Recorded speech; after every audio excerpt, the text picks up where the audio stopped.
Hey, what's up, everybody? This is Justin here with part two of doing a vlog series about doing martial arts in Japan, and this time it would be about being involved in competitions.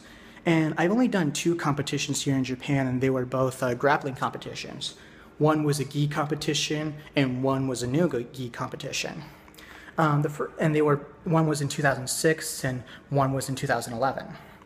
Yeah, the one I took in 2006, it was shortly before I went home for a while, and I just thought that I just do this before I go home just for my own sake, and I only been doing jiu-jitsu for like 4 months at that point, and I just thought, just have some fun, and surprisingly, I got second place. I mean, it was a lot of fun. I did not get submitted when I lost the final match. The first two matches I just mostly won on points, but I didn't really submit anyone.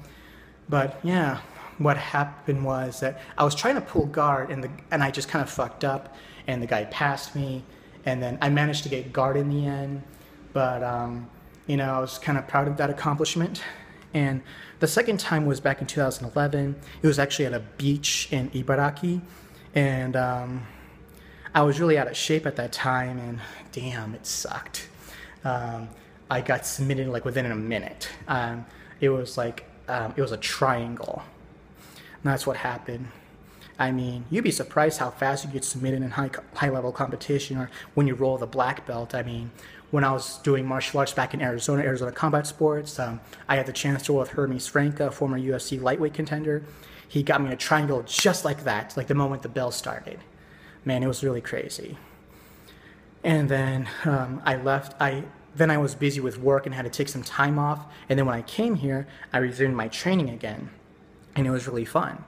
I mean, I haven't really had the chance to do any competition, but I managed to shed some weight. And then, I really feel really good right now. But because of recent leg problems, knee problems mostly, and lower calf problems on my right leg, I've mostly been lifting weights. And, just to keep in shape. And mostly my lower body strength was just where my specialty was, and I felt it was a good opportunity to build my upper body strength. And it's a good way to keep your cardio up. I mean, a lot of people say like, oh, cardio is underrated, overrated, or whatever. But yeah, if you just lift like really, really fast, I mean, that's kind of good for your cardio. Or if you just shadow box in place with some weights, that's good for your cardio too. I mean, I mostly just do shadow boxing for my cardio anyway. Or just do the heavy bag. I mean, it's a good full body workout, which is why I like doing martial arts. I mean, as opposed to regular, which is more, one muscle specific. But yeah, I mean, I've been doing martial arts since I was 7. I did some Taekwondo, and my biggest accomplishment, and that was getting second place in a children's tournament when I was 11. I got second place in the beginners black belt category in sparring.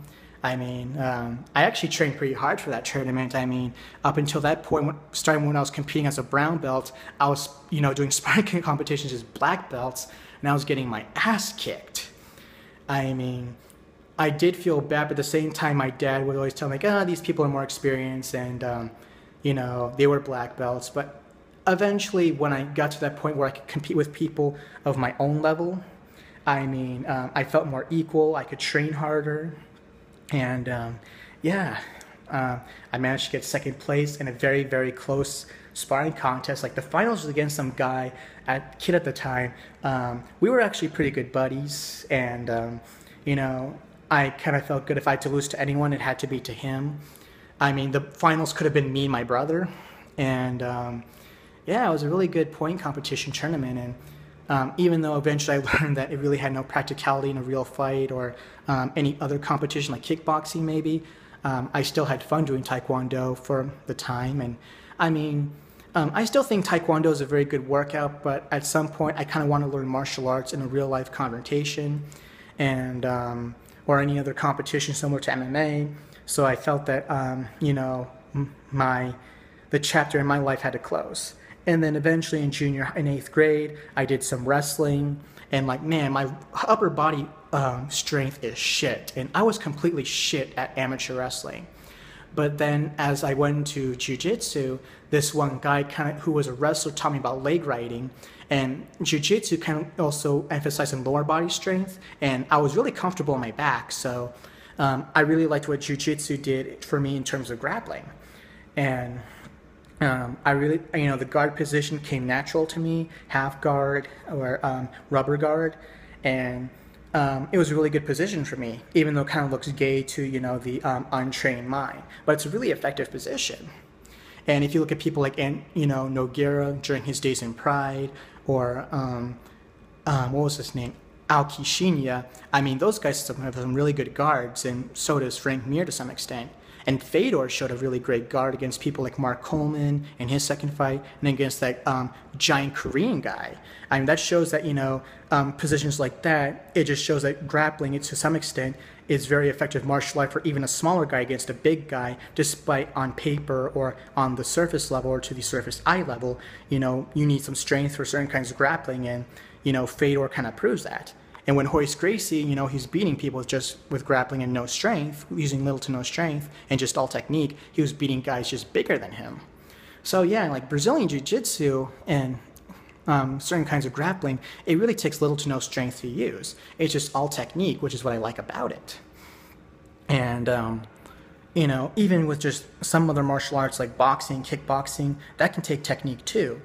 You don't have, people like Bob Sapp, he's 350 pounds of solid muscle. Despite all that body, he's a really shitty fighter. And you got someone like Fedor, who looks like he's a really fat guy. I won't say he's like obese, but like he doesn't have that Mr. Universe body. But he was killing people in his prime. He was beating people with like who could win Mr. Universe per se. And of course, Royce Gracie, during his time, he was the smallest guy, and he was tapping out motherfuckers. So yeah, size isn't everything. Even though it can be useful, but it's not everything. As Rickson Gracie said, if size was everything, the elephant would be king of the jungle. But yeah, since 2011, I haven't really been active in competition. I'm not in the best of shape to really actively compete, but I really would like to compete in some amateur events, which would be fun. I like to do some amateur boxing, maybe some amateur kickboxing. Kickboxing would be kind of hard with me with my current leg issues, but boxing I wouldn't mind doing. Hopefully that opportunity will come to me soon. So I would like maybe at least 9 to 12 weeks to at least train for something like that, because I really want to be in the best of shape. I don't want any doubts when I go into it, and when I finish, win or lose, if I lose badly, I don't want to make any excuses. So yeah, that's it for that. So next issue, the instances where I've had to use, or at least had to try to use some of my training in a real life confrontation. So that's it for that, and stay tuned for my next video next week.